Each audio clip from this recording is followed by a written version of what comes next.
Welcome to Women Writing Women. It's a yearly series I've done for a number of years around International Women's Day, and it's usually it features women, and we just talk about issues relevant to us.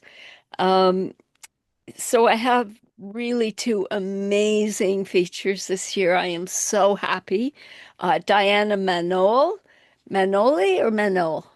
Manole, Manole, and Concetta Principe? Principe. Principe. Principe. Yeah. Okay, we have two amazing features this year. Diana Manole and Concetta Principe. I hope I said that right. And I'm going to be reading as well. Plus, we're going to do some open mic for the first time. I've not done this before. So I'm looking forward to a really great evening. I think we're all going to be reading very intense. We've got very intense readings, and it's going to be uh, a thoughtful evening where we're going to be left with a lot to ponder and think about as we realize ourselves more deeply as women and as people. So we're going to begin with Diana Manole, and she's going to introduce herself. Hello, everybody. Thank you very much for joining us tonight. And I must thank Brenda for organizing this event and for inviting Concetta and I to read together with her. I am a poet. I came to Canada. I was born in Bucharest, Romania, and I came to Canada over 25 years ago. I will be reading a few poems from my first collection written in English, which is titled Mapping Love. My first poem is inspired by the lives of immigrant women in Canada and elsewhere, because as I just mentioned, as you can hear in my different accent, I am one of them. Immigrant Women's Eyes, a group photo exhibit. Look us in the eyes. We've walled up the gallery with their close-ups. Laughing eyes and eyes laughing at themselves. Half closed at midnight, half open at 6 a.m., rushing to the English classes for beginners before the shift at the grocery store. The eyes of longing pointed here and there. The new familiar overlapping distant birthplaces in a lifelong dissolve. Eyes covered with blindfolds by pretend do-gooders. Hide and seek. Hide who you are and seek Western masks that fit your complexions. Eyes with eyelids in all skin shades, matching each of the births, weddings, funerals with mist because of overpriced flight tickets or in absentia prison sentences waiting for us at the border. Eyes blackened with the blessing of gods who excommunicate women daring to be different. No, we don't repent. We don't get it. Look us in the eyes and see. My second poem is about learning English as an immigrant, and I hope you'll find this one at least a little funny. When I didn't know the word "captain" in English, I turned my hands into rakes and drew long runaways on my head. Flies landed joyfully, rubbing their feet What has lured them? My oily strands of hair, the warmth of my dandruff snow, the smells of Chapăși Slănină I wolfed down last night like a hungry Romanian shepherd. Chapăși Slănină. Onion and bacon, yeah. Double smoked, dry, cured bacon. English words picked up from the price tags at no frills. At Pearson's airport's Customs and Immigration Office, they asked me if I was sick. No, I'm just a poet. Poet was poet in both languages, but they didn't get it because of my accent. When they let me go, I forgot my dictionary. Never bought another one. It's so easy, everybody said. You live in a language, you pick it up. Toronto. An endless class of English as a second language. Election posters, rebellious graffiti, commercials, rewards for missing pets, private piano lessons, Jesus will save you, fountain of youth, face cream ads, but nothing ever about Puritan. My upstairs neighbor is a competitive angler with many boxes of rubber flies. Sometimes they come to life and land on my head. When I shoo them away, they start buzzing in Romanian. Thank you. My next poem is about a single mother and is a poem I wrote in response to Michael Ondaatje's poem, Early Morning, Kingston to Gananoque. And it has a quote from Ondaatje's poem. Somewhere in those fields, they are shaping new kinds of women. And this is my poem. A temporary disruption on the subway line. The downtown stop with crowds in and crowds out, smelling fear faster than a hungry crow sniffs a corpse from its flight, is no place for liberties. Her eyelids heavy with waterproof mascara, a light touch feminine precaution against spontaneous tears in response to grown-up manly tantrums. Her many reusable shopping bags bulging like almost-to-term pregnant bellies. After a trip to Chinatown's pop-up shopping stands full of $1 clear plastic bags bursting with clearly rotting fruits and vegetables. A crooked pinky cramping on the bag handles. The bones never quite clicked back. The lasting souvenir of a misstep rushing in his steps on the way to dinner at a working class diner almost 5 years ago.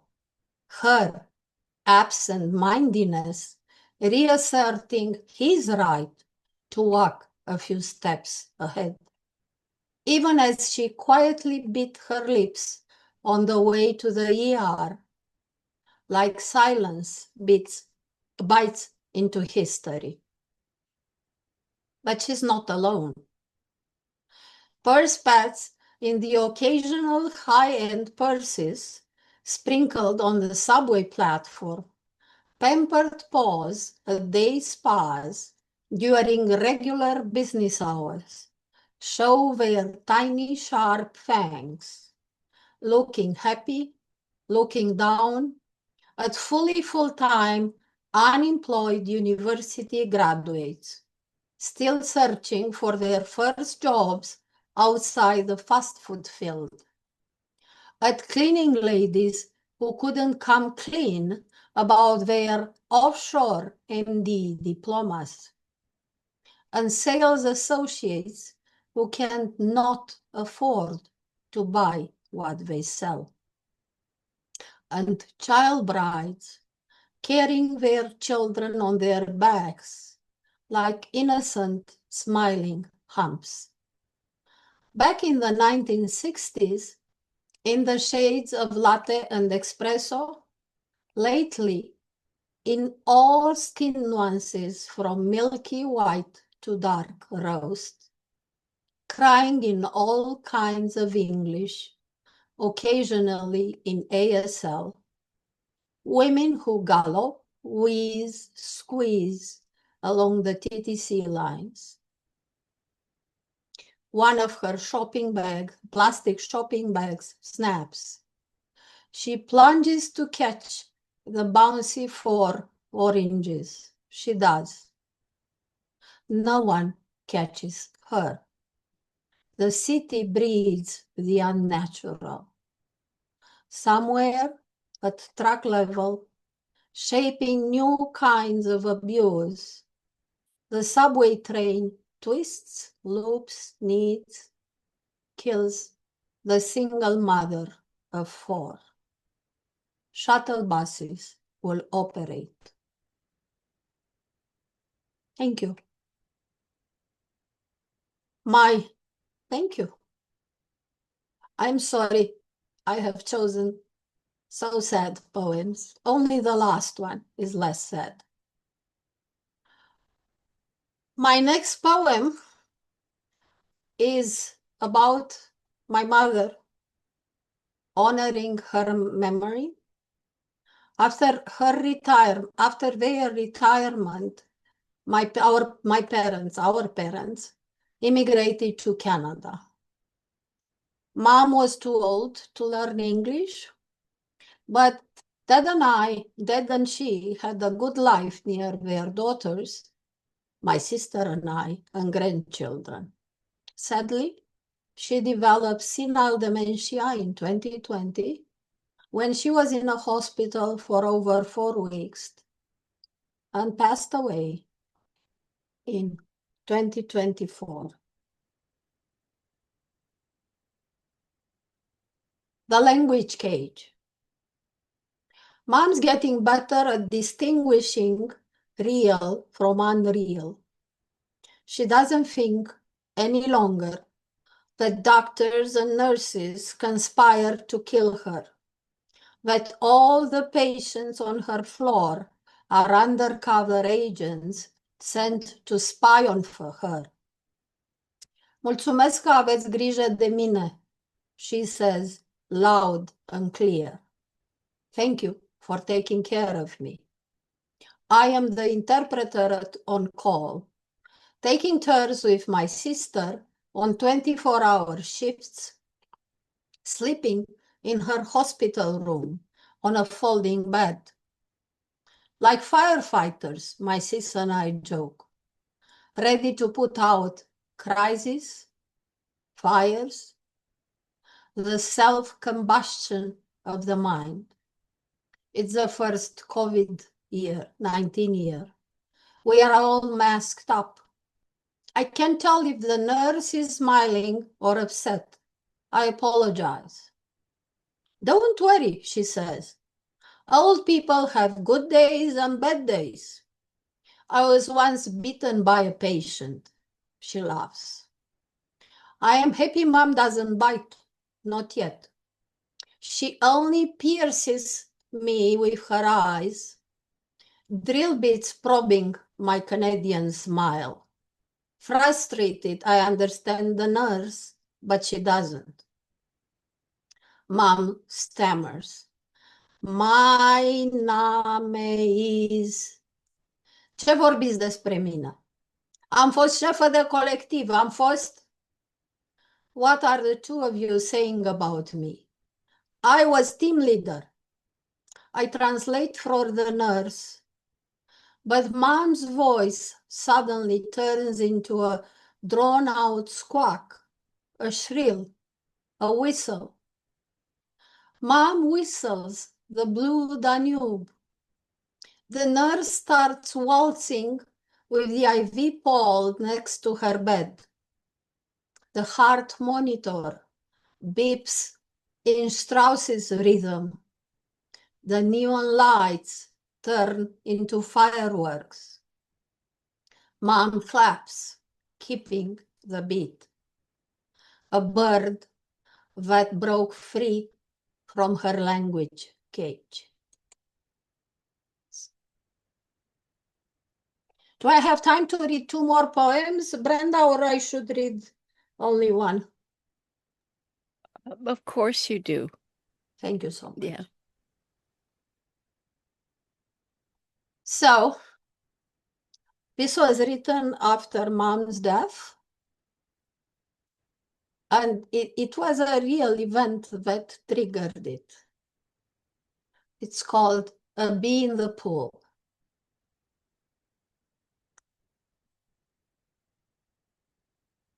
A bee floated in the deep end of the pool, struggling to get a lift. Maybe it had been thirsty, or it had to feed the young back home. A nurse bee, pollen, nectar, and water to mix them into royal jelly. From nurturer to victim, water makes no moral distinctions. I stared at her from the pool deck. I love bees, but 2 stung me once, one after each other, one near each other, 2 swollen stamps on my ankle, proof of being misunderstood. Romanians have opposite proverbs about good deeds. Bine faci, bine găsești versus pe cine nu lași să moară, nu te lasă să trăiești. You do well, you find well versus you don't let them die, they don't let you live. English is more forgiving. The road to hell is paved with good intentions. What if there is no road and hell's a Halloween maze? There was no road on the water, only around it, around the duty to care about life. Any life? The water was cold, muscle cramps fighting minor heroism. I'm such a bad swimmer. If the bee stung me, we'd both drown. A pastiche of Aesop's scorpion. Is being true to oneself stronger than the instinct to survive? Holding the edge with one hand, scooping the bee with the other. When it landed on the deck, it started shaking its wings. I went on swimming, wishing the bee were Mom, reincarnated.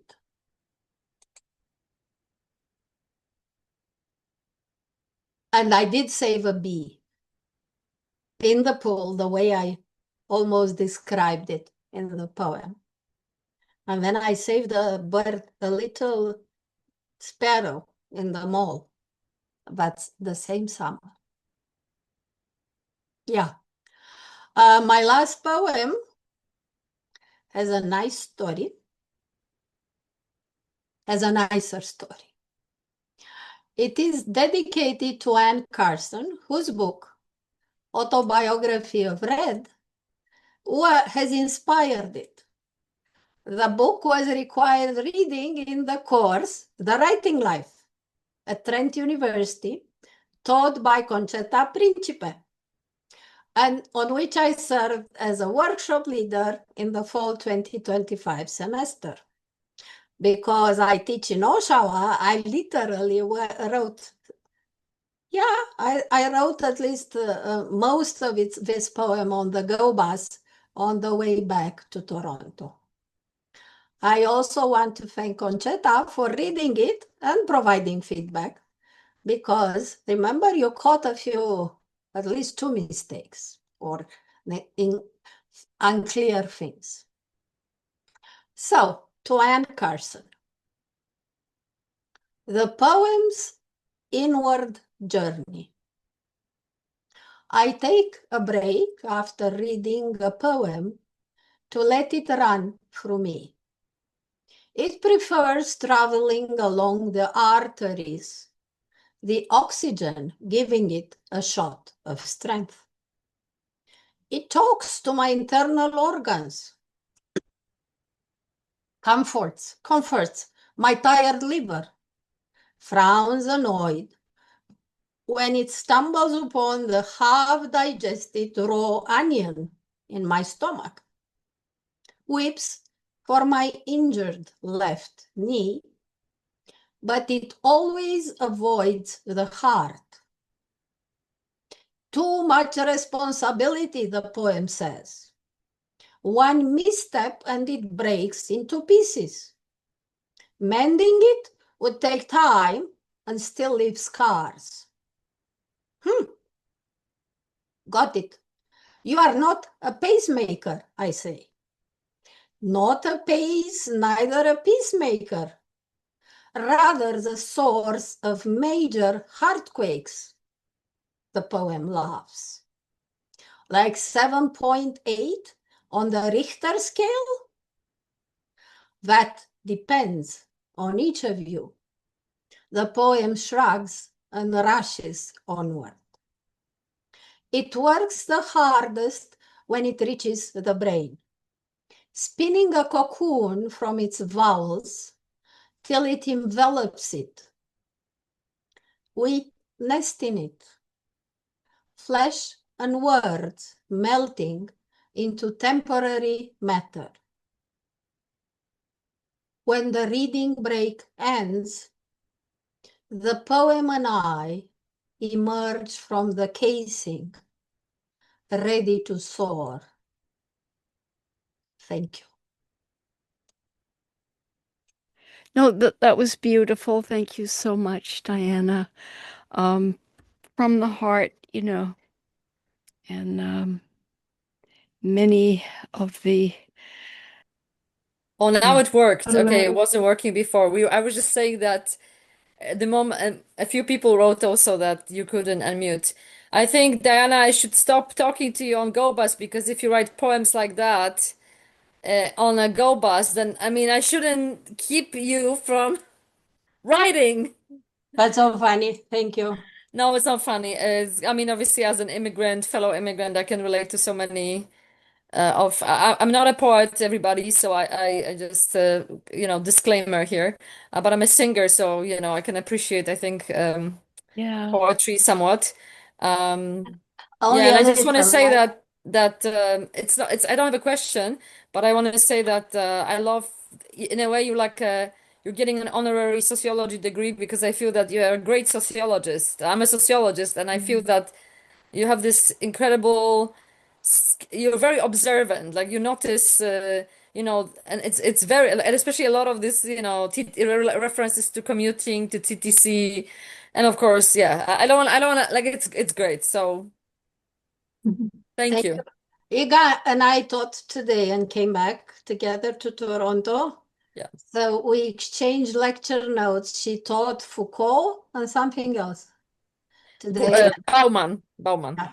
And I taught Moonlight, if you remember. So we debate Yes. ethical questions on the way back. You see, I can write poems about what we talked at some point. So don't worry about that. Thank you, Iga. Any questions? Okay, I'm here. It Press finally placing said you unmute. let me unmute, so I'm unmuted, I think. Yeah, I'm unmuted too. Oh, I don't have any questions, I think Diana. I'm unmuted. But I do want to tell you that the one about your mom touched me Thank you. as one quasi orphan to another. I love you. You did good. Heather is my student and Concetta's student, and she's, from what I can tell, the only student who came. So Heather, No, No, Sarah's here, but Sarah's here. no, she's not in your class, just Concetta. Yeah, the Okay. other class. bonus mark. You paying attention to that, Concetta? Bonus Oh, yeah. marks? Bonus marks. Yeah. I'll take that. I'll take that 100%. I hear you. I know who's here. It's being recorded. We can get this and copy. I cannot vouch for Concetta. I can only tell you that I will consider. Well, Heather is an amazing student. If you're KM, who is that? Yeah, she is. Kathryn MacDonald. And Sarah is Oh, too. Kathryn, It if your takes really image, really good profs to have good students. Don't forget that. yeah. Aw. So, Concetta, would you like to go next, or shall I? Sure. If Yeah, you I have can any go. questions, type them in the chat and I will do my best to Yeah. answer. Thank you. Hi, Lisa. It's nice to see you. Oh, hey. Hi, Lisa. Okay, so Concetta, so happy to have you. I'm like absolutely delighted. And can you introduce yourself as well? Okay, I will. Thank you, just- Brenda. Yeah, thank you, Brenda, for running this series. It's an amazing series, and thank you and Diana for including me in this project. I'm very honored to be here, and thanks everyone else for coming. I'll be reading from my project titled Disorder. I guess I should introduce myself. I'm a poet and creative nonfiction writer and sometimes fiction writer with book publications, yes, and I'm also a prof at Trent University. So some of my students are here, which is I'm very touched by, and bonus marks, of course. I'll be reading from my recent collection titled Disorder. I'll preface by saying that the project came into shape after I'd been diagnosed with borderline personality disorder. It was the discovering what I was, according to the psychiatric community, was quite liberating. It answered so many questions about why my life seemed to be so difficult. But it also gave me perspective on the poetry I'd been writing. And I realized that in many ways, the poetry was showing a struggle between living with my disorder and also masking my disorder. So some of the disorder comes out in very organized ways. So the irony of the title is intentional. I'll start with a long poem. Running from the sunshine of my life.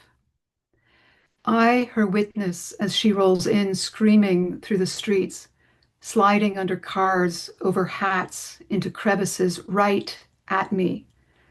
I cling to the dark side of maples, shuttering my ears, making you all turn, wondering what has gotten into me. When she leaves, I grind the remnants of her glossy red evening gown into the fleas of my fury, dreaming she knows how it feels. I, her Picasso's missing black period, I, her cubist crushing antimatter, I, her mortal shade, the eclipse that will devour her. But for now, she is Shirley Temple and that outdated with precocious curls and dimples to seduce me from my grave, as if. Who does she think she is, parading in her hydrogen chains through the trees, picking columbine, loving squirrels, drenching me in burning summer when the night is too short before she comes again, splashing acid sweetness that bowls half by half, till winter shortens her, radiant decibels to sad fractions, easing my nerves. She pours through doors and runs along the carpets, wood floors spilling into backyard barbecues and birthday cakes. What a mess. And still you turn to soak her up. Can't you hear the poison of her two-faced radiance? She is the alpha to omega of crimes against humanity. She is a weapon of disease, cancer, melanoma, heat. She screams, and you take the blame. Don't you hear her? So effing loud, my head aches. She gets up from her diurnal fall, radiant and honored for dropping wave after wave of her perfume of light, cutting through the smog of bad thoughts. Give me a break. She's no Prozac, guys. She's selfish, toxic, indiscriminate, self-aggrandizing, her role as mother of all life. Obviously a megalomaniac. You are all caught in her cult, turning when she does, rising and sleeping to her circadian rule, smile when she does. She has wrapped you round her proverbial finger, but I am the thumb of her truth, the curtain of her tomorrow, the sum. Thank you. This poem is about my childhood. Rot, blue hand of a girl spread cool to a fault, running down cornflowers, sequined along Time's highway, wrought by Queen Anne's lace with summer bangs in every corner of the quarry, where Mum's silver-heeled slingbacks slipped from the basement of her reach, sort of like a song.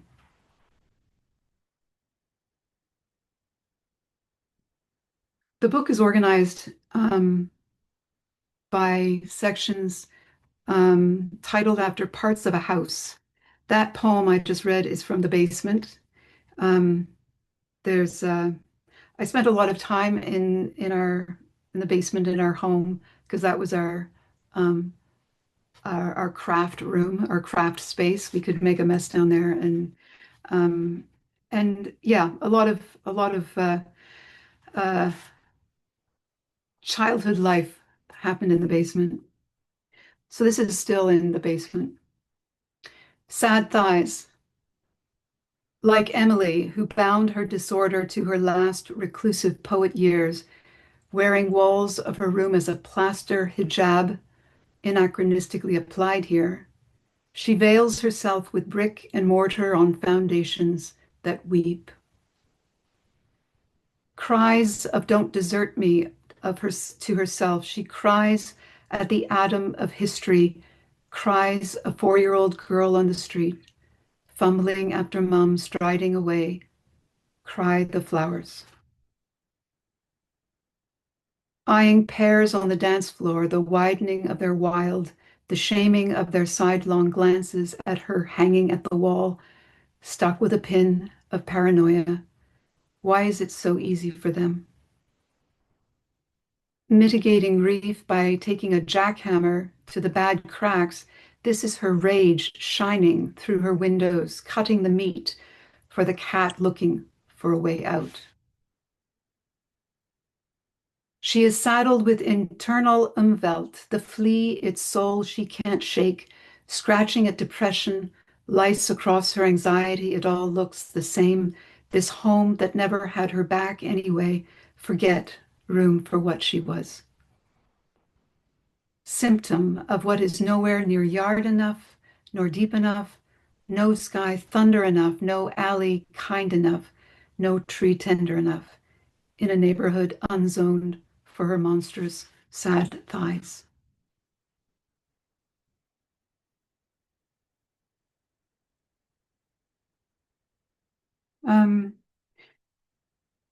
So I've got a section here. In a house, everybody needs cake. So this is the section called Cake as Paradigm. And I'll read a few pieces from here. Icing on the cake. Just so you know, knots are the pyrotechnics of appetite repressant, a kink in the intestine of this birthday cake wrapped in frosted lake. Fired up candles a flambe of generations dressed with wound calories. Why not blame the complex sodiums, creams, cheese whiz, starched collars al Gaudi, this day born of layered revenge, cold and no retreat. Anorexia. Dirt this pitcher, dig this girth with debt, denting off excess, the skirting, plodding, dish rag, worn chiffon or crepe, caved social storms, a pelvis, a cloak, a pose. Get under, sleep in your angel food, give shame for free to the first bush growing treacle, fish cake, upside down, a birthday cake, a patty cake, lake and bread, lang, lone, naked life.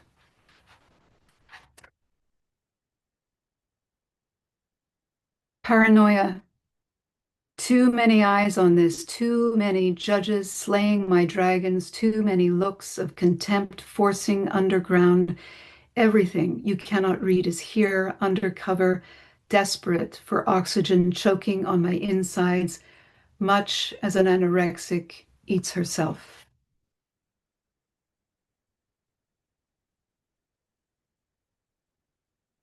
There's a sequence of prose poems in The Room. Literally, the section is the title of The Room. A letter to the future without snow. The snow of an urban bred, bodied and laced by vehicular coughing and streetcar bells in the atmosphere. Streets thickening with boots kneading at winter's blanket. Stop the street light just by watching it. Can you imagine? Do you have a coldness that is not black where you are? Does gravity treat your depression differently than it does for us here? Can you change the stars just by looking at them? Do you see sky in your dreams? I mean, do you dream in color or is it all black sky, white light? Me, I dream of flying. Because awake, I'm so pedestrian, inching on the smart map in my hand. Get lost, never. Do you feel loss of space or lost in outer space? No star to reach in your lifetime, I suppose. We are an ant burning on the sun. I imagine you are an ancient ship in the wrong century or a boat in winter streets. I guess you can't spin your wheels the way kids do here, roaring through Cape Cod summer castles, crashing into New York towers. I guess you discard the past as arcane and the future already here. Do you have traffic jams out there? Can you spend a lifetime watching two stars collide? Must be boring after a while. What about your senses are like ours? Do you have windows? I mean, are you sensitive to the soul of the universe and the snow inside the one you love? I imagine a hill of wintered woolliness snowshoed at the blue hour while you sleep beneath your thin thermal layers, shedding dreams of dog. Do you have dogs where you are? Do the dogs remember who they are? Huskies or the Samoyeds? Do you feel them yearn for home there, just as they do here, when plowing through the winter storm to the fire and food they left behind? Do you dream of fire? Can you dream at all? Me, I dream of being a future puddle holding a place in the sun, 1 foot and a leg, disappearing the dark skies.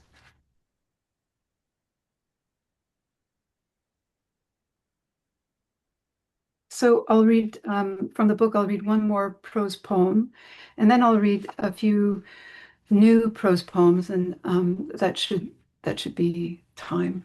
Actually, I'm not even sure where we're at. How much time do I have? 5 minutes? Yeah, I guess. Okay. Yeah.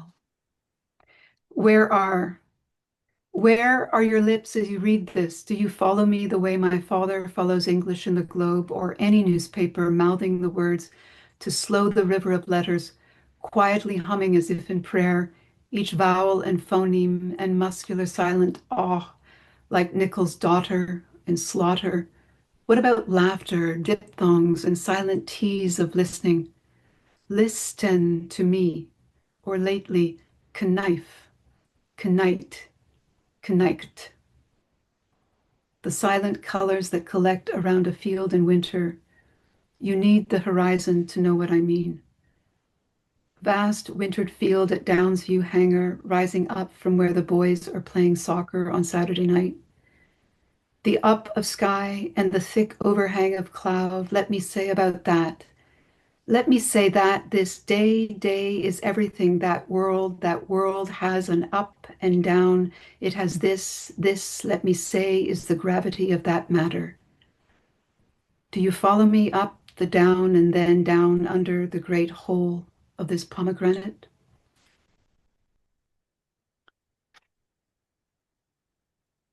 And I'll read two prose poems. They're new. And they're, I guess, still on the theme. Anorexia is the title of the first one. It's windy out today, the kind of wind that italicizes vision. A last yellow birch leaf beating the branch, slippering the wind, it ankles dancing two-time, twisting, twirling, tripping, wants my attention. I have been watching this single leaf dance from the start of fall, as if I knew this was the one, the tenacious remnant of a fulfilling life. The 7-year-old sitting on a curb in the laneway where it curved, she's twisting the neck of a bag of cherry pits, clinging to the paper bag, small thudding seeds. Now I cherry this dead, curled up thing, a perfect pale version of what it was like to cling to a bag of pits, a paper bag of Bing cherries, binging, each a word beaten by the wind, losing to everyone. My disorder slippering my grip on ankle, tripling and twirling, stuttering in an empty room, sprained. No one can do hunger better than me, except that thing twisting on the branch, tenacious and maybe stupid.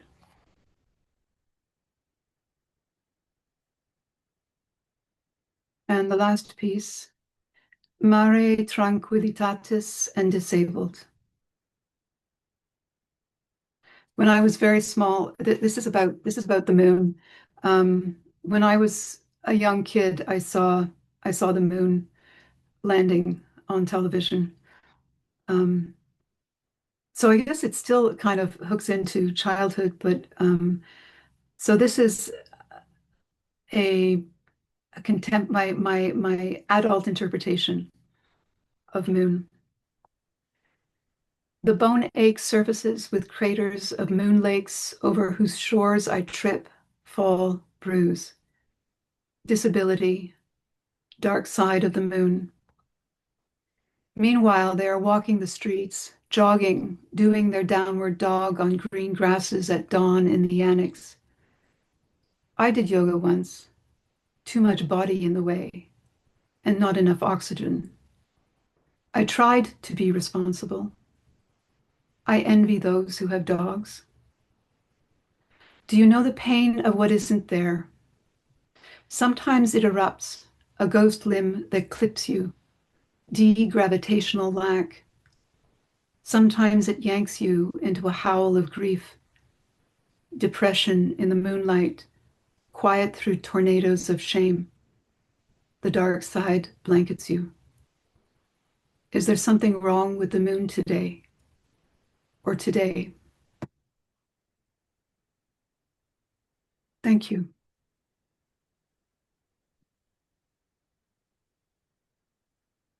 That was very powerful. Concetta, thank you so much for sharing. It's like overhearing your private thoughts almost that you're sharing is so vulnerable, Right. very beautiful, beautifully written. Thank you. I just want to say thank you for the reading. I think what you're talking about in your poems is just, it's very brave and very powerful, and I think really important. And I think it will resonate and help a lot of people out there who either maybe share things that you have or the speaker in your poems share, and also for the people who maybe don't have those things, but dealing specifically with that, but maybe have family members, etc. I just find that very helpful. Thank you. You're very welcome. Thank you. Thank you for those kind words. Yeah, I think it's important to talk about what's invisible. Like that's the thing. I think everybody has an inner complex emotional landscape, and I think everyone should share that. I mean, within limits. Like you don't want to feel too vulnerable, right? But yeah. Well, it takes it to it's the humanity of the poems too. Also, I wanted to say that I love when you touched on how you structured the poems and with the idea of the house. I think that's quite wonderful. What a excellent way to do the poetry, and so it's not just the subjects themselves, but it's the way that it's elevated and humanized and in the language of poetry. Best way of all to, I think, talk about these things and just elevate the human experience. So, that's how I agree. Poetry is emotional, right? Like you can express so much, and everybody has an inner emotional landscape that I think which is how poetry music can speak immediately to listeners. Unlike prose takes time to get across what's being expressed. I posted the link. I love this book, and Concetta knows I love it, and it's not the only book by Concetta which I love, and I mean I think in today's world we all have some kind of mental health issues because of the stress we are living in, but I was so impressed. Well, I will be blunt with all due apologies. I was so impressed by the craft in this book, like her imagery, her word choices, her metaphors, the different rhythm and flow of each poem.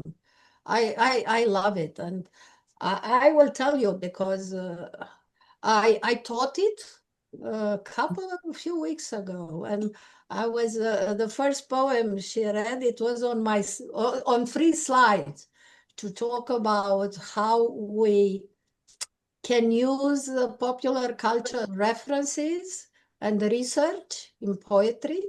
That was my idea.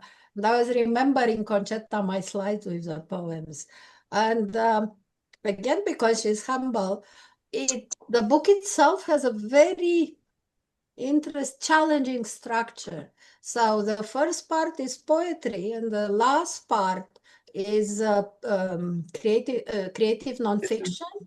So basically, only when you get to the prose section, you totally understand what the poems talked about. And we asked Concetta in my class why she did it like that. And she said that it was supposed to, when you get to have the info, to go back and read it again. I cheated. I asked my students to read first the prose sections, because we are studying craft, it's a creative writing course. so that they knew what the poems were talking about. But she's not talking just about borderline personality disorder, as you heard. I think it's a book to which a lot of us could relate. I love this book. Sorry, I love it. I love it. Thank you, Diana, for having me in your class. It was wonderful. Yes, and she was as warm and kind and humble as you see. And some people wrote about that in the chat. It's a very brave book, and it's very brave of her to be so open about her challenges Concetta, I'm as sorry, a Diana. professor. Yeah, Heather. Go ahead. The one thing that I love about this book is the rawness of it, the bravery it took to lay it all out there. And you should be so proud because somebody somewhere is going to read your words, see themselves, and seek help. And that is the most powerful thing you can hope to do with your writing. Agreed. And I think that you've done an amazing job with this book. Thank you. Thank you. I would also like to say that there are so few people who have the courage to speak out about their personality issues. A lot of those personality issues are unfortunately still taboo in our society. So I think that this opens the door for others to speak out if they need to, because a lot of people need to speak. They just are afraid to do so. So I really love this book. I'm going to buy a copy. It's so overpowering. I must say that I would really like to read it over and over again to, absorb all of it, because it's hard to absorb everything, at one reading. And I love the structure of the book. You've structured it like a house. I was wondering if it has something to do with Gaston Bachelard's Poetics of Space, where he talks about, the house as being evocative of memories. And it just reminded me of that book, which I read in my 20s when I was a literature student. And I think that it's a very clever way of organizing the book, because it makes us think about all the emotions embedded in the house. And now you're, superimposing your own emotional, life upon the house as well. So it becomes very complex, but very powerful. So thank you for this reading. Very welcome. I'm very happy to be here tonight.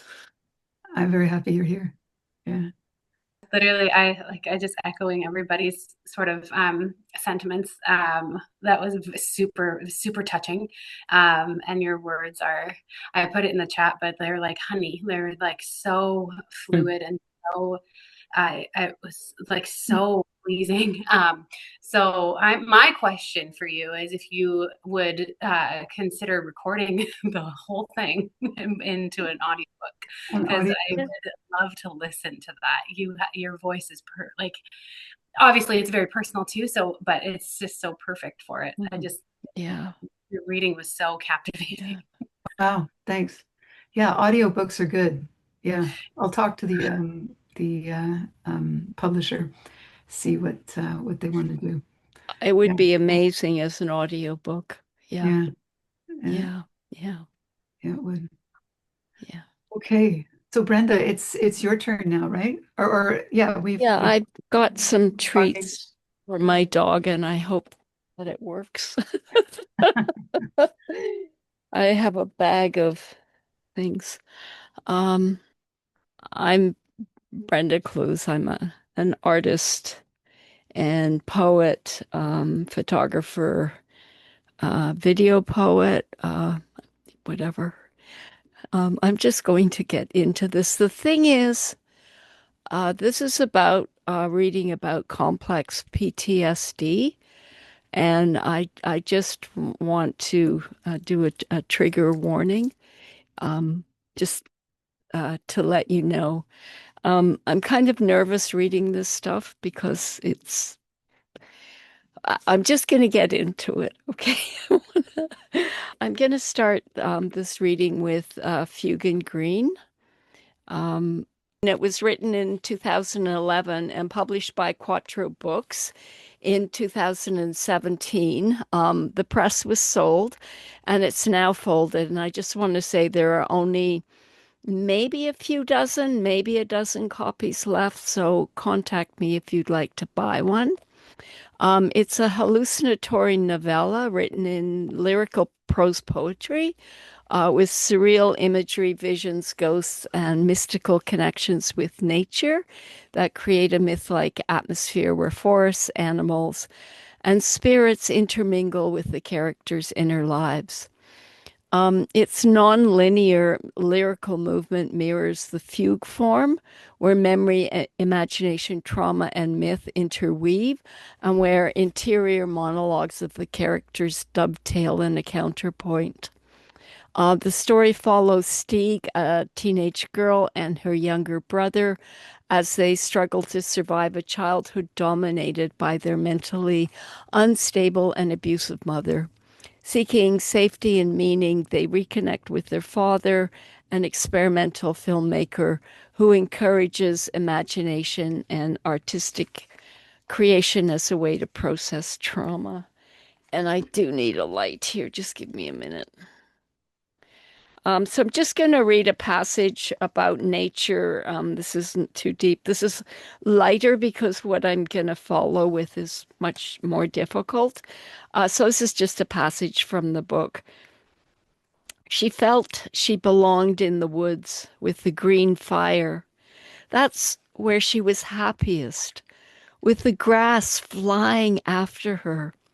She would lie by the small brook that ran through their woods for hours, listening to the songs of the water, the plants, the insects. Everything had colors around it, an aura. She chatted with the trees, plants, flowers, birds, squirrels, spiders, and other insects endlessly.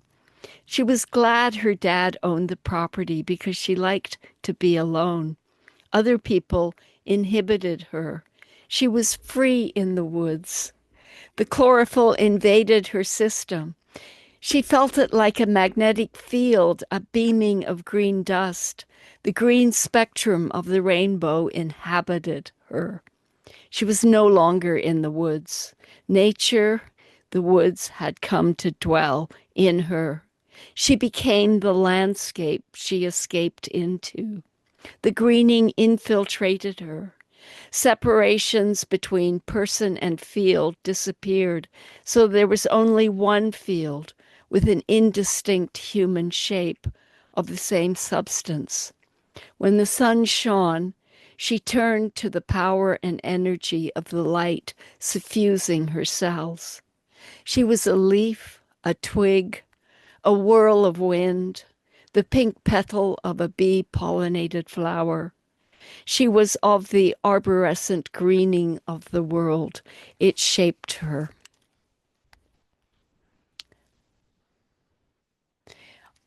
So that was a lot brighter than what I'm about to read. As a backstory, I thought that bravely raising two children with all the love and kindness and presence I could, and writing, this novella, which has its roots in my own story. And I've always followed Wallace Stevens' advice, who said, the real is the base. Though my book is fiction, so Stieg is not me. The mother isn't mine in the novella. She's truly psychotic and quite mad.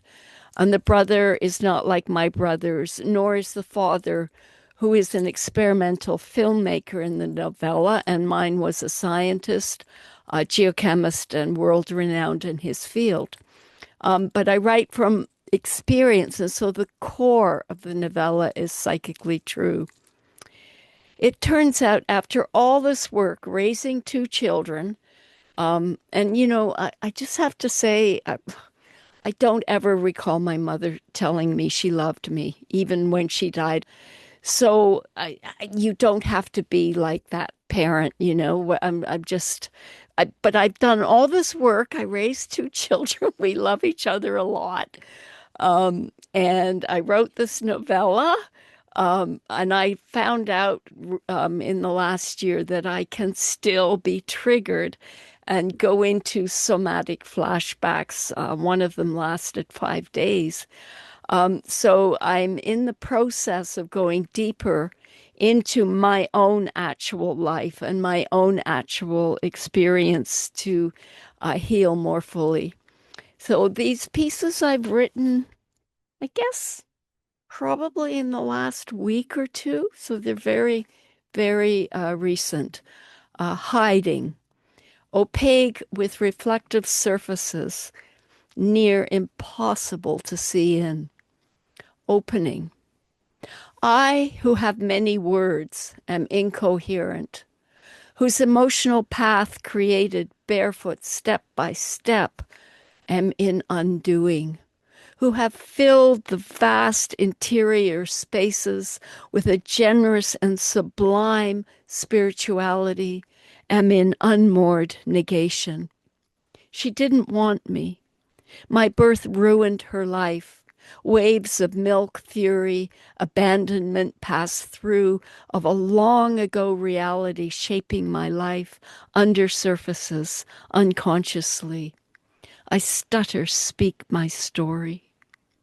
A co-narcissist fawn serving the impassive, often cruel, self-entitled, the hidden complex PTSD woman who lives in shame over her mother, her upbringing, who struggles to assert herself. It's just a story. Like, who cares? To wipe off the table. Marie Kondo says, hold an object. If it sparks joy, keep it. If it doesn't, just let it go.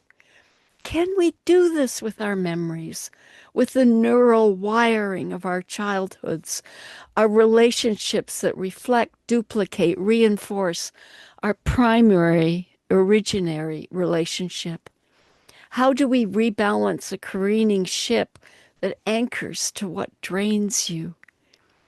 And how do we move beyond what one might call roles of service to, I don't know, the more self-centered, I don't know how to express that, to a healthier sense of self in relationships? I'm embarrassed by this writing, the shaping of a life this way. Almost none of my friends had similar childhoods. I can't collapse myself and rebuild from scratch, nor burn myself to cinders and regrow and bloom anew.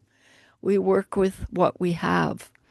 Recently, I read Peter Walker's helpful book, Complex PTSD, and have been in a long flashback for months. It's been very dark, sleepless, anxious, fragmented.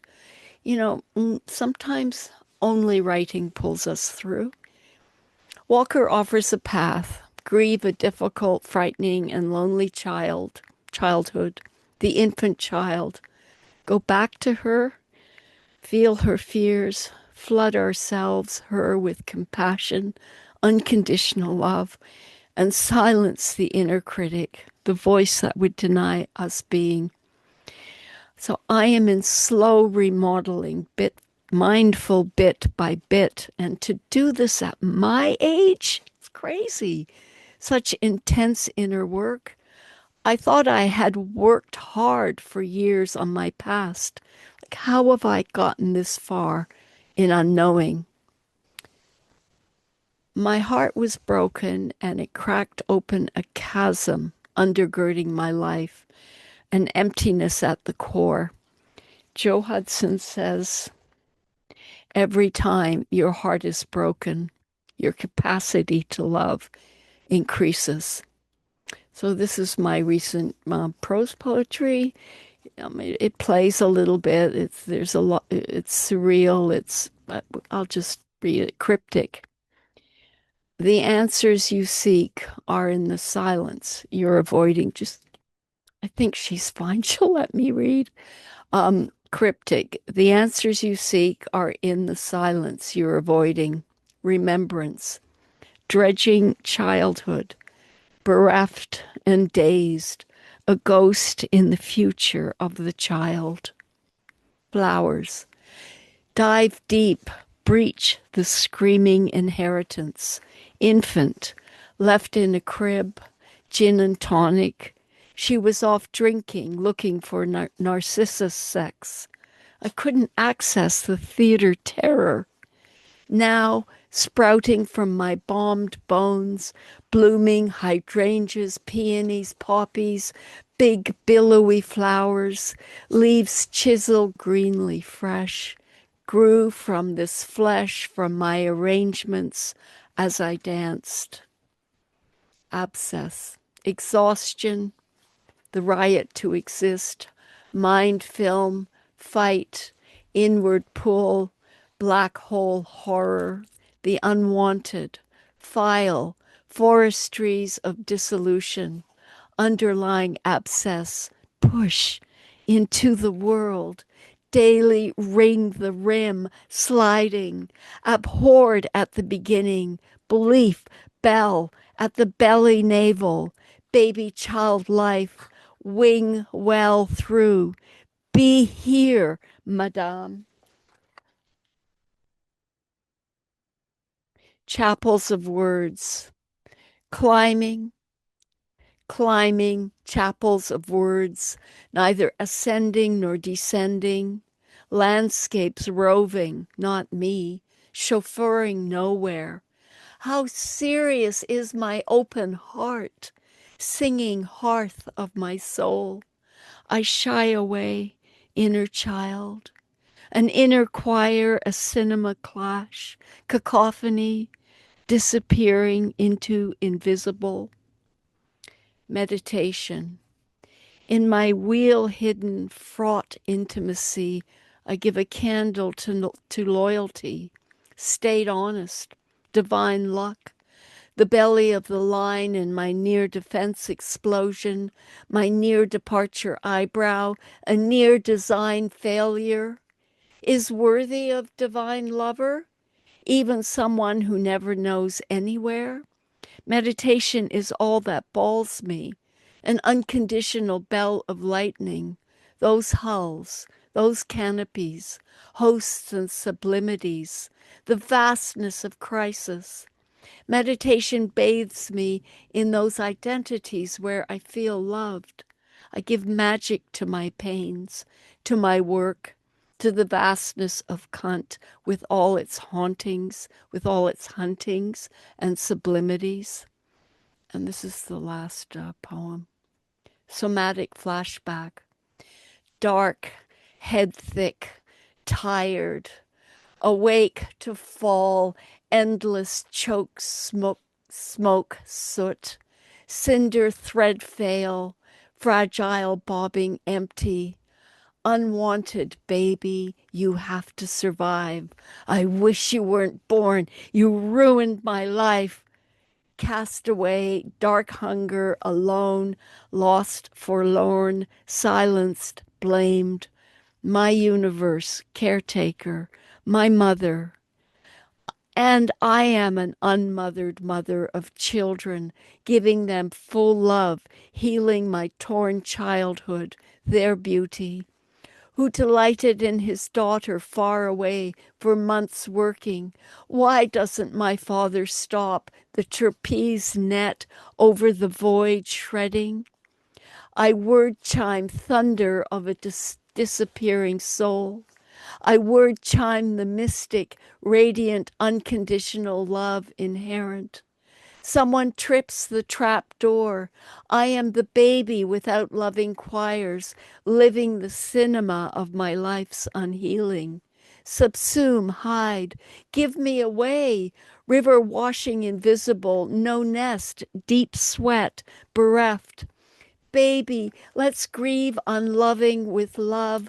I hear your cries, baby. I want you. I'm glad you were born. I cherish you. You wake in the death, your heaven thick, bones so weary, opaque, murky, undetermined.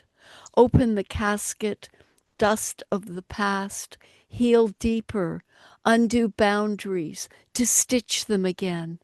Only love allows sleep. My canopy, and my roots, wheelhouses, birds of the wing. Thank you. So we could open the floor and unmute yourselves. Oh, I got through that. Phew. And I got through the last couple of months too. Phew. Amazing, Brenda. I think we all are so impressed. Such an overwhelming performance in addition to the words themselves. Thank you so much for sharing. So brave. Yeah. Totally. Does this kind of writing, does it help you with healing? It's all I've got. I mean, it's like winning the lottery to find a good therapist, honestly. I had a really great therapist, but he retired just before the pandemic. We talked a lot about my mother, but he never diagnosed me. And but I think he definitely knew. So I wish I was still seeing him. But yeah, I'm on a list. I'm on some lists. I forget what the question was. I think it's the catharsis helps very much. Yeah, it's interesting because it's the same message in the book. Because Stieg, I think her father gives her a camera, and she hits record at the very end, and it's the story. And I think that we really can heal through writing or painting or dancing or, through our creative arts. But it's a tough call between the self-centered and something that can speak to people. Do you know? It's a tough, like, this is my sad story, and it can be kind of overwhelming to listen to or to be in an audience of, or so you can, I think art, I honestly don't know how else. Maybe a lot of therapy, maybe a relationship where you're deeply loved and you can work through it that way. But I think that I had an abusive childhood, one parent, not the other one. And my dad never knew what was going on because he traveled a lot with work. I can't really have relationships. Like and that was another thing I learned last year from a YouTube video. I go, oh my God, that's me.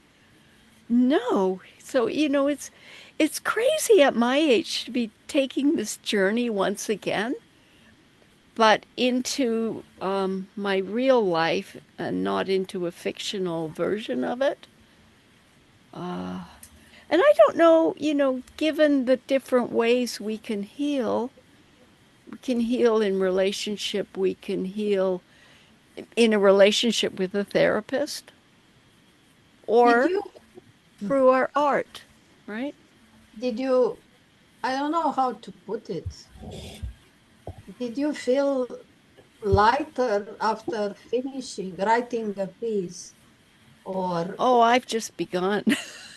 no, but I have another. It's a second part. Or I'm wondering about writing these pieces. At the end, did you feel lighter, or are you ever concerned about re-traumatizing yourself by going through these experiences to put them in words?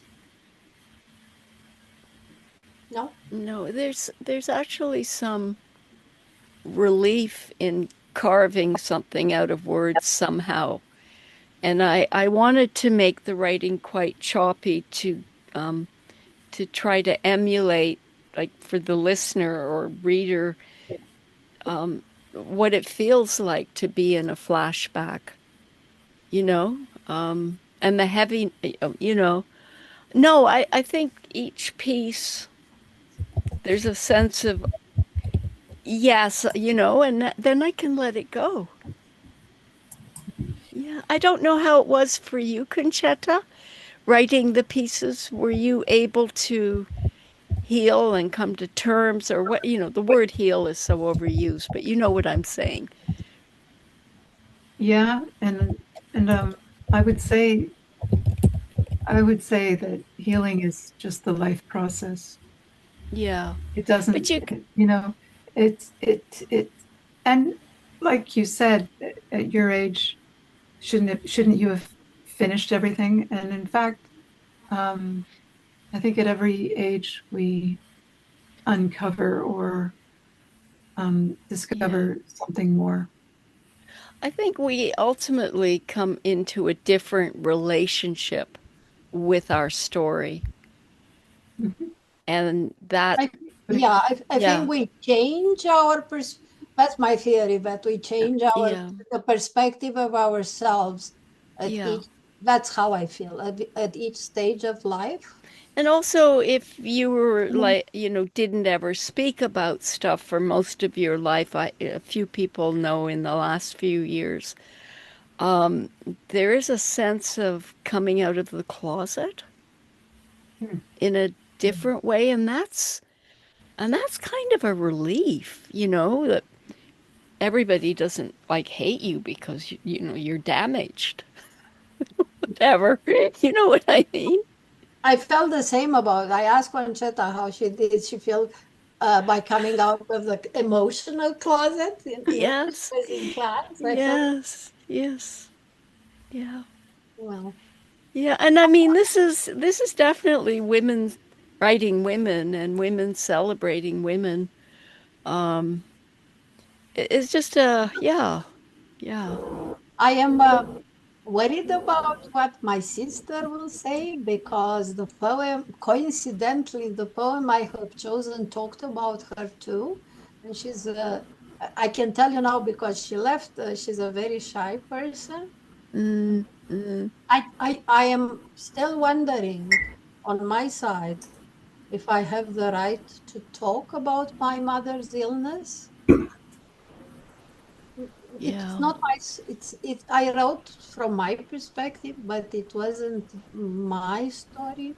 When I write about my traumas, I don't feel the same, but I wrote all the poems in like within 48 hours because in my case, I know I was purging. Hmm. I have a series of poems about what happened in 2020 when I wrote them, and when hell happened, hell started for her and for us. But I think it happened not just to you or not just to your mother, it happened to you too. It Yes, affected your life and I think it's valid that you write about it. I Yes. I can understand it's a very fine line mhm, when you talk about family members within a poem. yes. And All, I wrote poems about my mother, but not until after she died. So it's a little different with my dad who has dementia. So he's not as aware. well, my mother So didn't speak English, but it was a very strange coincidence. She died in June 2024, and I submitted Wow. my poems to Subterrane, and it took them a long time to go over the submissions. Can you imagine that the poems were published 2 days after mom died? Wow. It was Yeah. such a coincidence. Wow. Yeah. Yeah. Yeah. That's how, I wrote them that's in serendipity. 2020, submitted Yeah. them in 2020. I think it was late 2022 when I submitted them, and they Yeah. came out after her Mm. death. 3 years later. Yeah, it was crazy. It was crazy. Yeah. I have, it's a series, and I will be trying to publish a chapbook because I cannot write an entire book. And my work title is How to Love a Mother with Senile Dementia. Mm. The title of one of the poems. Is it too explicit? That's a question because a lot of you are poets here. The first title was Mom's Cravings in Her Old Age. Well, speaking as someone who's written about my father, I don't I don't think it's shameful for someone to have dementia or Alzheimer's. So, and acknowledging the difficulty of living with someone who does have it is what I think you were writing about, right? Well, it's not like it's said, yeah, go ahead. It's not like it's an unusual thing now. More and more people are being diagnosed with some form of dementia, not just Alzheimer's, but there are like 70, 80 different forms of dementia one way or another. Some parallel or some linked to Parkinson's and everything else. So, and some presenting as other things before they are actually diagnosed as dementia. So this is a very current topic. This is a very, it encompasses a lot of people. So I don't think it's out of line for any of us to write about this. I couldn't read it tonight because that's a visual poem. And it includes quotes from the law that states, we have a law in Ontario that states that we must take care about our elderly parents. But I do love the ending. The entire poem is about how to love your mother, and it ends with love her anyway. It ends with love her anyway, because after all, in better words than I'm saying now, less fewer words. Love her anyway because she's the one who taught you how to love. Bingo. Yeah.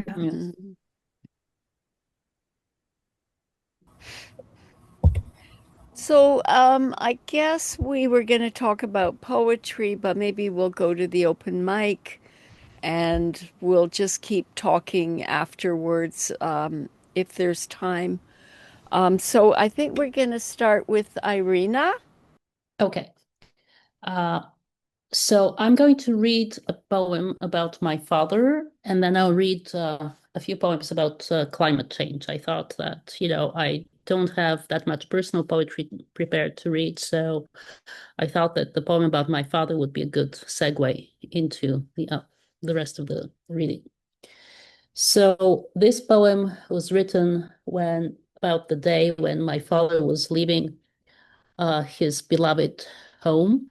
And this is a house where, he had lived for 40 years. It was, inherited by my mother from her father, and it was at the foothills of the Vitusha mountain. And he did a lot of work to keep it together and to, take care of the garden. So it was a very traumatic experience for him because, he had lost his capacity to move and to speak. He had brain atrophy in the last few weeks of his life. And, he just had to spend a few weeks, 4 weeks in 2 hospitals and 2 long-term care facilities. My father's last days. 6 white cats mourn your exit, sphinx-like in a perfect row. Where are you going? Stretched and draped on that gurney? These last few weeks, you were a prisoner watching violins without hearing music, imagining unseen windmills, Don Quixote framed above your pillow. Your room was not the room I entered, but a space where you communed with Faraday and Einstein, their portraits on the wall. In slumber, you quote Laplace. I do not need the hypothesis that God exists. All you ask is if you have fulfilled your destiny. You sense my presence, your eloquence absent. I look deep into your wordless eyes. What would language do in these last hours? I know what you would say, and yet there is no sound. Darkness falls upon your mind, and all I remember is deep silence. I just wanted to clarify, the quote that I do not need the hypothesis that God exists. This came from a conversation, I think, with my grandfather, who was a well-known physicist, and he knew a lot of stories of other physicists. So he used to tell them at the dinner table. And one of the stories was about the French mathematician Laplace, who had just completed his celestial mechanics, the major work of his life. And the Emperor Napoleon read his work and asked him, "Where is God in your celestial mechanics?"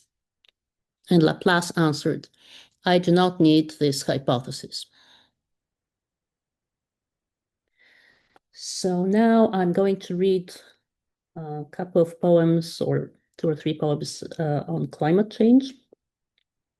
And I should preface the reading of the 2 poems called Remains and Remains 2 by saying that they were written in 21 when the forest fires in BC destroyed the Lytton community. And I was not a witness to those events, but I read about them in the Globe and Mail while I was taking care of my aging mother in Bulgaria. And I was so struck by everything that had happened. I was so saddened by that. It was so overpowering that I felt that I needed to write those poems. So the first one is called Remains. You have come back to a pile of ashen rubble, to your home that is no more. In a village burned, charred houses gape in smoke-filled air. Gnarled trees stand like black silhouettes in a cerulean sky. A site of ruins where walls stand alone, concealing vacancy. Bricks are scattered and metal twisted in a pile. Beneath the rubble, charred remains of goats, chickens, peacocks, cats. A playground turned to dust, only a few steps from a slide where children played. You're wordless. You close your eyes to see the yesterday that is no more. The parish stands silent and vacant. Who hears God now? Will God hear you? And the second poem on the same subject is called Remains 2. Thick fog covers highways and green trees. Ash falls, smothering the ground. The sun distant, the sky darkened. It is still day. Fires rage, turning houses into dreadful cinders. Your home crumbles to dust. Only steps that once led to your door remain, like ruins leading to an ancient temple where you can only pray. A car turns into peeling metal, molders in the park. You drive away. You won't be back.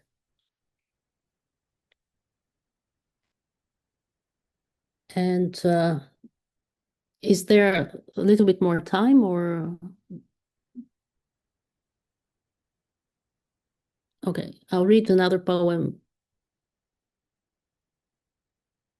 about climate change, and it is about the fires on Rhodes Island. I was going to go there on a brief occasion when the fires started ravaging the island, and a lot of friends were asking me why I'm going there. And I said, well, I'm going to Rhodes City. The fires are not happening in the city, they're happening in the countryside. So this is called Rhodes Burns. Asclepios aflame. The black car on a dirt road turns to scrap. Fires rage. Thick smoke suffocates the lungs like atomic bomb clouds. The words, "Help, I cannot breathe," echo in the dusk. A man is rushed to hospital. An island on fire. Forests lost. Land burns. Homes turn to rubble. A wrecked honeymoon. Travelers stranded at airports, in gyms and community centers. Red Cross staff fly to Greece, rescue the wounded in a run against time. We're in a war with a ruthless heat wave, scorching fertile lands, scarring our planet.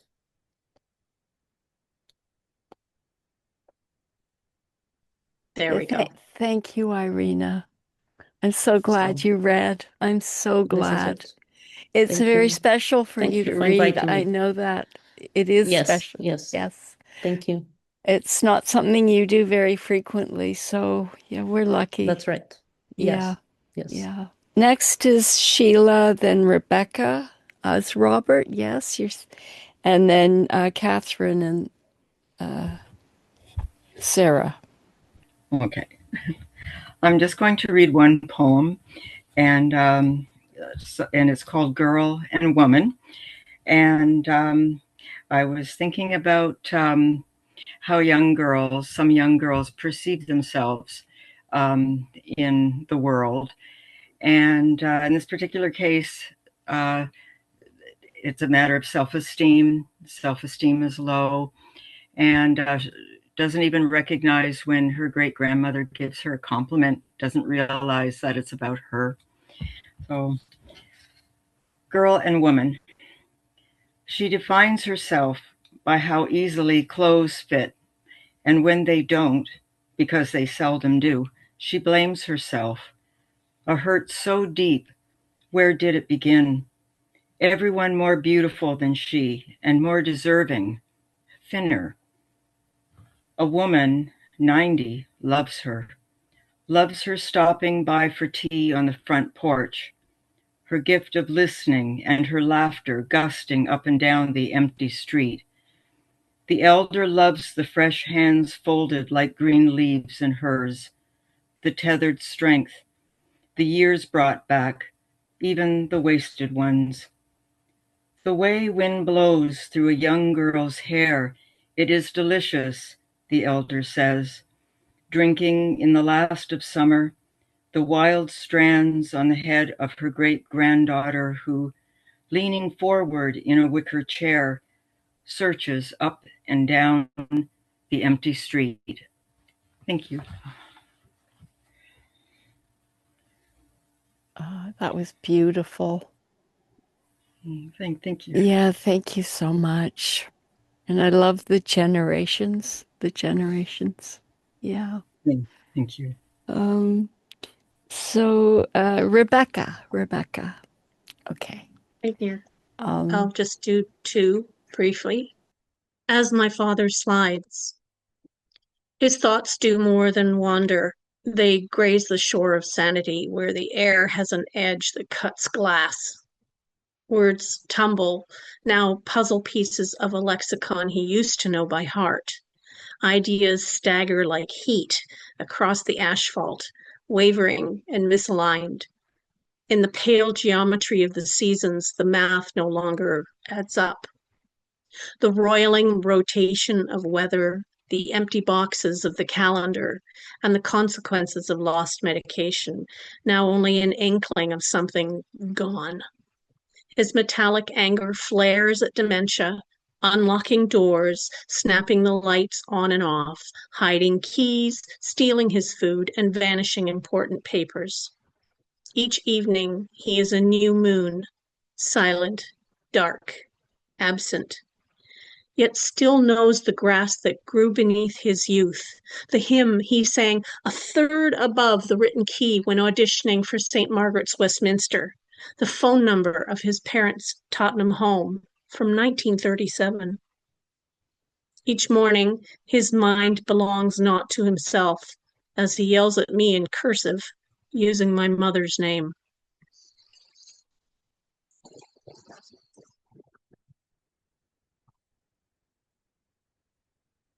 Thank you. And one about the moon, because I live rurally and I can see the moon just about any night I want to, so I love it. The sacred feminine. She wears her changes so openly, blatant on the balcony of the night sky, sometimes a cuticle, a hangnail, a sliver of mercury suspended in the Sumerian vault, sometimes a pale thumbprint on the well-inked dome. She dresses as she pleases, in ivory, labradorite, silver, selenium, pink, blue, changing on a whim or a month. Alternately accoutered in strawberry leaves, crowned with raspberry canes, buck antlers, and flowers, wrapped in wolf hides and beaver pelts, she wanders through rows of pale, drying corn, walks through worm castings, wades through sturgeon roe and blood. She seems warmest in the industry of harvest time, coldest in the hibernation of winter, blithest in the night breezes of the summer, youngest in spring's promise. She pulls the tides, nudges time, alters sleep and amends dreams, revises visions, displaces breath, refashions worlds. This evening, I caught the moon bathing in my pond, gliding through the reeds, paddling in the shadows, her roundness dissolving in the tender ripples, and I thought, she can do that too. Thank you.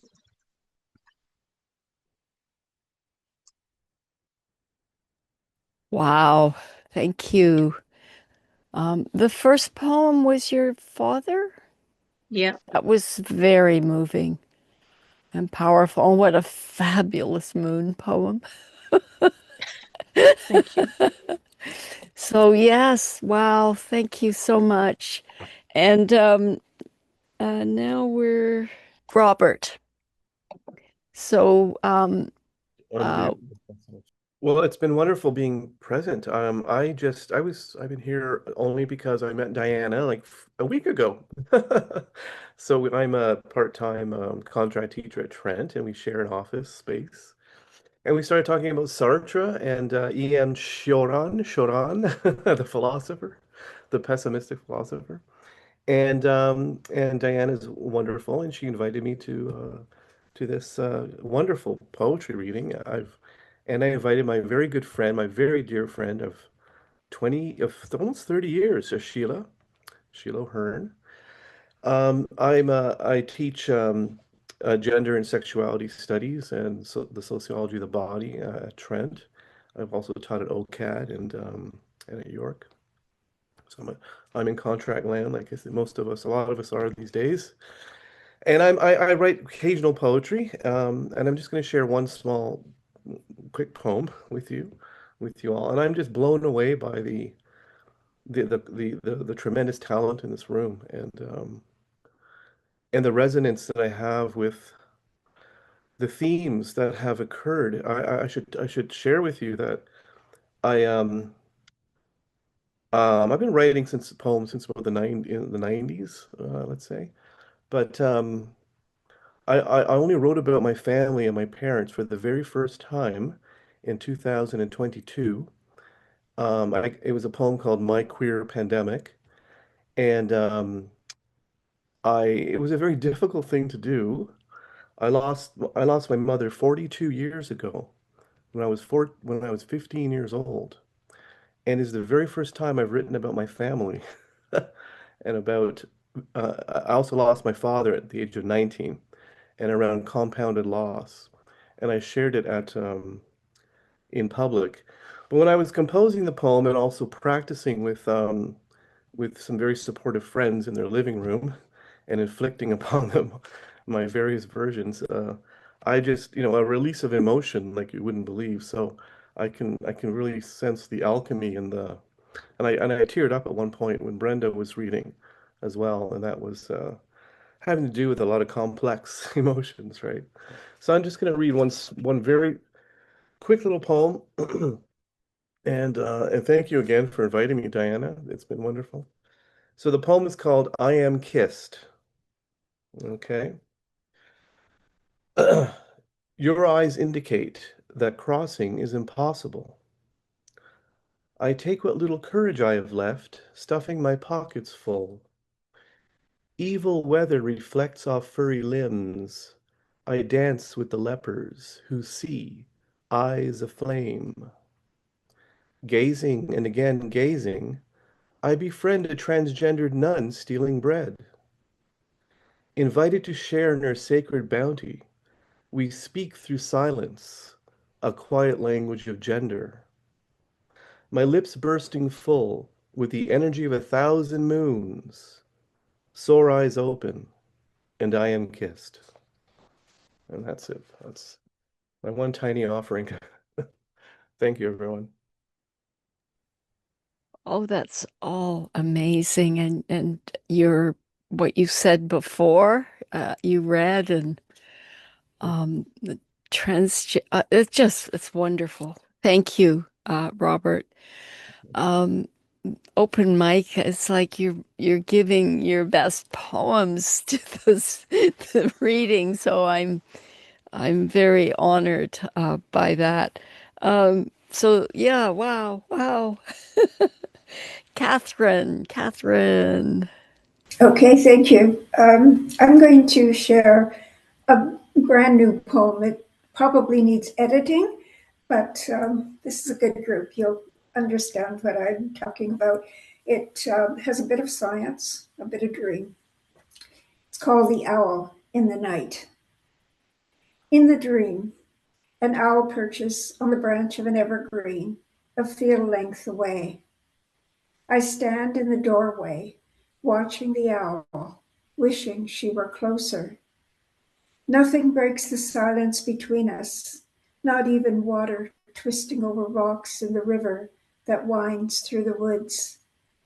In the dream, she lifts her wide wings, swoops across the sky, veers as she nears, lands on a bare branch of a leafless tree, mid-distance. Creamy discs encircle deep, dark eyes held on me. I feel a strong pull to walk into the plum dark night, lit only by the cool white light of a full moon hanging above. In the dream, her white breast, striped with sandy crescents, glows in the cool moonlight. I wake, brew strong coffee, pour it into a squat green mug, search for details in the vision from the doorway, the beckoning owl. Slowly, light deepens into day. Thank you. Oh, yeah, I mean, I can feel that owl in your dream too. So it was wonderful. Thank Yes. you. Yeah, and the visionary quality and the mystery, but also mystery of nature itself, I guess. Yes. And so now is Sarah. Where's Sarah? Hi. Hi. I'm so glad I read the chat. You know, you said, I think you said that to me, so I looked at what you said because I'm Yeah. not really, hosting. I'm not really looking at the chat. So wonderful to have you read. Thank you. I just kind of want to preface this by, Concetta already knows this. Before her workshopping class, have literally never shared a piece of my writing before. So this is incredibly new to me. And this is the first time I have ever read one of my poems out loud. And this one that I'm reading is a little different than what everybody's been reading tonight. It does rhyme. It's a little bit more like spoken word, and it kind of came out in anger one day. So I'm just going to kind of leave it at that and read away. Okay. This is untitled. Too many apps on the phone. Nobody's home yet. Too many thoughts upstairs. Nervous, freaked out, effed up, and scared. We sit on our devices, our most delusional vices, for hours, days, weeks, and years, then berate our kids for craving nothing other than mental stimulation and looking no further than our digital simulations we hold so dear and near to our pockets, no further away than 3 feet from the socket at any given moment in our finite time. Then look back and realize how much of it's been wasted. What a shame, what a life, incessantly hastened toward the constant pressure to always be better. Be busy, be frantic, be a business fanatic. You're not a success unless visibly stressed, lest someone think less of the tireless antics. Verge of tears, grinding gears till tomorrow, next month, or year. It'll get better. It's got to get better. Your mantra, your motto. Work from home, on your phone, on the train, in the car, in your bed till you're dead, or at least until you win that lotto. Doom scroll, watching fake lies do fickle things while envy trickles in, and you start to get that feeling of depression and dread, and for the workday ahead, daydreaming of a life you couldn't afford to live, couldn't risk to give in, to give up, to slow down. You've got deadlines to hit, a red line to split just till tomorrow, because then it'll be better. Constantly pulled in every goddamn direction. Extra weight in that midsection, not for lack of trying. You're freaking dying. But those stress levels are reaching new highs while you reach for the wine because, hey, it's better than the drugs you're not taking for all the head aching, your nerves shaking and quaking and desperately trying to keep from breaking. Correction. You've broken. You're unhinged, crying constantly and wondering who the hell you've become, binge drinking in the mirror, cringing at those bags under your eyes, flinching at every surprise wrinkle or gray not hidden by dye, and realize you're too young to die. Too young to be this old unwise, and too old to pretend you're not concerned with lies you're told to placate the desire to burn every fucking building in sight. It'll get better. Like a child unwilling to cooperate at night when the nightmares become too frightening to articulate. They're unable to communicate, welling up inside, sobbing and wishing you could eradicate the monsters under their bed, not unlike the ones in your head. Oh, how that cruel pendulum swings. We're so kind to ourselves, lying to ourselves, letting it all slip by through the tips of our fingers, making excuses and letting them linger in the depths of our minds. Because we'll never be perfect, so why bother to strive for the greatness we craved when we were young, thriving, diving to deep waters, fearless about dying? Toughen up, boys and girls, stiff upper lip. Learn some goddamn grit and get going. It's time. It's fine. No more excuses. Let go. Get driving. Eyes on the road, not on your phone. Time to get home and own the life you're not living. Not the one in which you're only existing, but the one you're proud of to look on at 50, at 90, burning on, blinding, shining like a match lighting before your world gets wetter. Stop being so goddamn kind. Quit lying. Start reviving the soul you've almost lost to the pressure, because then, maybe then, it'll actually get better.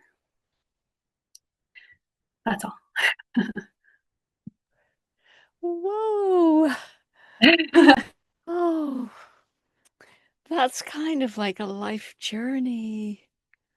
It's wonderful, Sarah. And thank you so much for sharing and your first time sharing a poem. Thank you for trusting us with it. Yes. Thanks so much. And it just sort of contains everything. Thank you. Yeah. So yeah, thank you. I mean, I felt all the stress and tension and pressures and The daily grind. Yes, Yeah. that would be a good And title. The daily that rhythm grind. keeps the tension on. Yeah. Yes, I yes. hate rhyming poetry, but I loved yours. Yes, no, it really worked. And I've That's got good. Richard Green's latest book, Cannibal Rats, and it rhymes. And he says, well, he's from the Maritimes and he loves music and there's jazz in it, but he's thinking of singer-songwriters who are poets. Because I ran poetry and music salon for over 10 years, and they're definitely poets and it rhymes. Yeah. So I was delighted to, yes, but slam is a really good form for And congratulations, Sarah, for being brave to read. Thank you. Yes. It's your yes. poetry baptism tonight. Yes. Yeah, for sure. Even though you said this is your first time reading, you read very, very well. Yes. Wonderful. Much. Yes. The rhythms are great. Yes, Thank you. totally true. Yes. Yeah. I think you don't have to say it's rhyming poetry. You just say it's spoken word. Mm. Yeah. So I mean, look at people like Yeah. Andrea Gibson or Mhm. is it Harry Baker from Britain? Absolutely wonderful. And they have those slip rhymes that you have them. So it's not da da da da da da da da. You're making a whole sentence, but then you're kicking in a rhyme or a slant rhyme, and that's wonderful. So don't call it rhyme and poetry. It's better than Yeah. just And rhyme and don't poetry. apologize for it. Do not. Absolutely. Do not ever again. Yeah. And I think too many. Rebecca, you said too many apps could be a title. Yeah. Yes, yeah. too many Yeah. apps could be Yeah. it. Definitely. And then just extract that from the rest of it. That's your title, and then just run from there. You don't have to repeat too many apps, Yeah. Just Oh, perfect. Okay, once. cool. Yeah. Yeah. Mhm. I think we've Yeah. witnessed the birth of somebody who's going to be great, ladies and gentlemen. Yeah. I Yep. Yep. I think It's so. been a great evening. Wow. Yes. Fabulous. Wow. Wow. And we have a video, so a lot of times when I'm hosting, I'm not listening as intently as I might. So I actually, once it's on YouTube, I'll sit down and watch the whole thing and then I can hear everybody.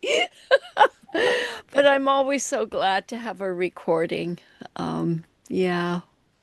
Thank you. Send us. Oh, I of don't course. know, the link. Maybe if Brenda doesn't have your email address, you may want to send it to her to send you the link to the recording when it's posted online.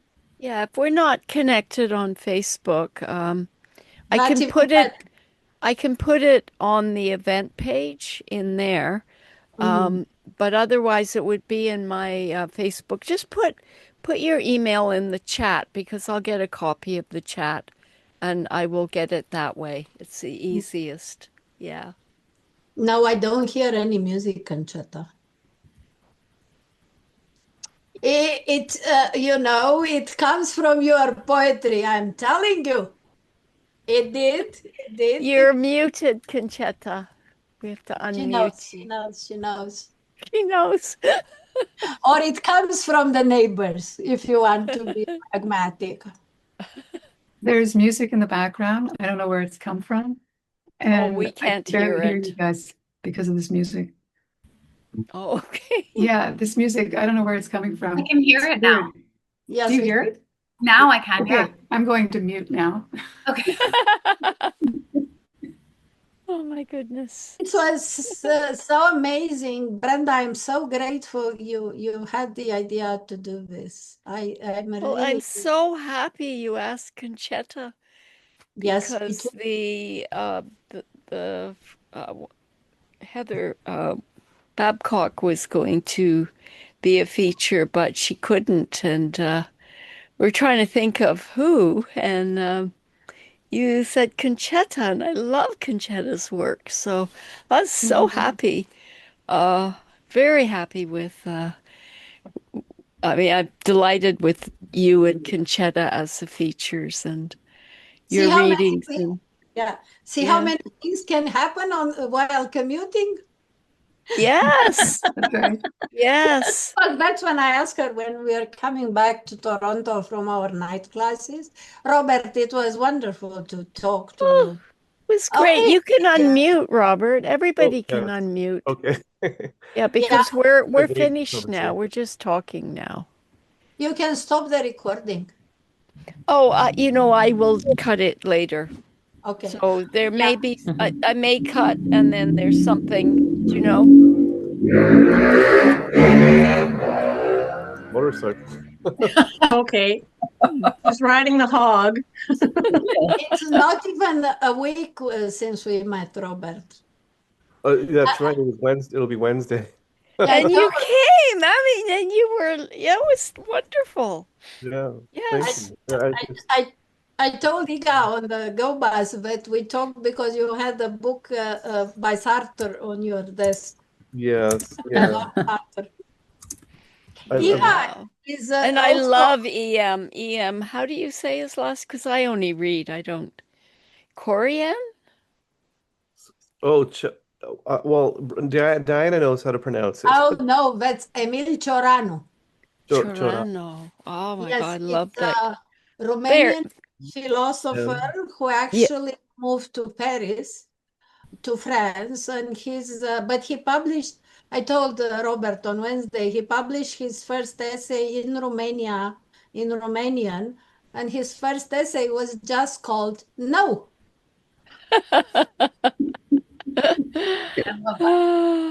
Yeah. Mhm. And well, Yeah. I am not keen on Ciorano's work, but that's my problem. There's a really good write-up about his life and work in a early issue of Public journal, the journal Public. Mhm. But I think it was from the 90s though. It's quite old. He Mm, died in mm, 95, so I don't know. He's yeah. anyway. Yes, Rebecca? Or was she waving goodbye? Is she gone? I think so. Oh, she was saying goodbye. Yeah. Well, we're almost it's 10 to 10, so maybe we wrap up. And thank you so much, everybody who came. I think we had 15 people at one time, 16, something like that.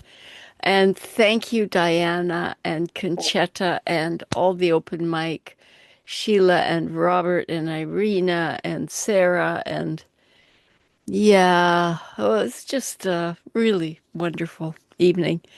And as I said, I will actually listen to everything when I watch the video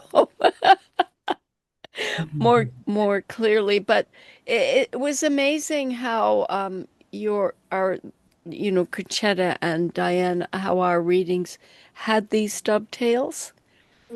And I think it was a really good order Yeah, it worked out. Yeah, it did. It did. And I wrote in the chat, a lot of our own themes occurred in the open mic reading. Oh, yes. Interesting, No. yeah.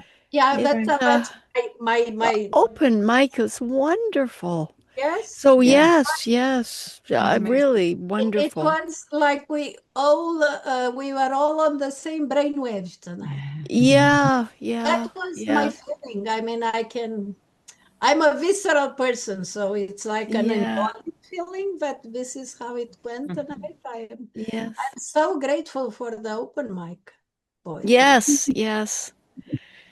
Okay, everyone.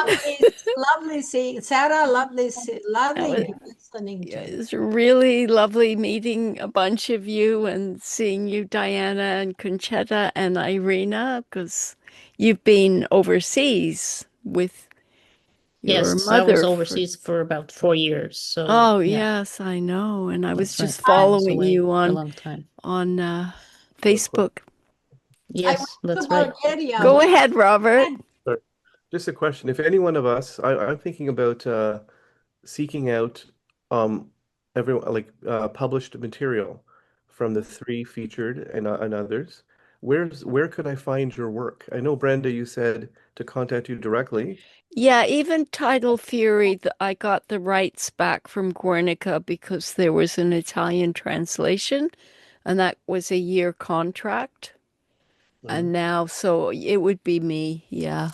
Okay. So, And I'm on Facebook, so that's, yeah. okay. And Concetta? It's I put it in the chat where you can buy her book. Oh, Okay. the chat, it's somewhere in there. Okay. I can search for it again. I am her agent tonight. I was going to say, Diana, Yes, okay. I should give you a cut Thank you. for all this agent activity you're doing on my behalf. I really, you know, that I told her many times, I love her book. I only teach books I love. Yeah. I only teach books I can speak about in front of my students without feeling bad. So I only teach books I love. I did have some mishaps when I scheduled some books before reading them, but I stopped doing that after that experience. Oh, really? I taught at McMaster such a bad novel, I was embarrassed. I was really embarrassed. But that's not the case with Concetta's book. Robert, I can email you. I cannot find oh, I found it. I will resend it now. Okay, thank you. And if you email me, I can only send you a PDF of my book, my only book published in Canada, which is called Praying to a Landed Immigrant God, and it's written in Romanian and translated into English. because it's sold out. Because they only printed very few copies. Oh. Don't think I sold a million books. But yeah. Okay. Thank you. Do you see? I have the link. I had it for my students in the syllabus. That's why it was handy. I think Do you see it in the chat? I just read. oh, in the chat. Sorry. Yes. Oh, there it is. Yes. Okay. Yes. I'll okay, I just clicked on it. There we go. Yeah, Concetta, see, Thank you. I do my work as an agent. Thank you, Diana. Thank you so much. Thank you, everyone. This was an amazing event. Yeah. Thank you, Brenda, for hosting. It was Brenda, a sort of an you. it was an intimate evening of Yeah. poetry, that's really. so intense. Yes, Yeah. intense Yeah, it was and intense. vulnerable and That's right. celebratory in that way, you know? Yeah. Yes. Yeah, it's great. Thank you, everybody. Right. So Thank you. everybody sleep such a well great time. tonight. Oh, Just yes. listening. Yeah.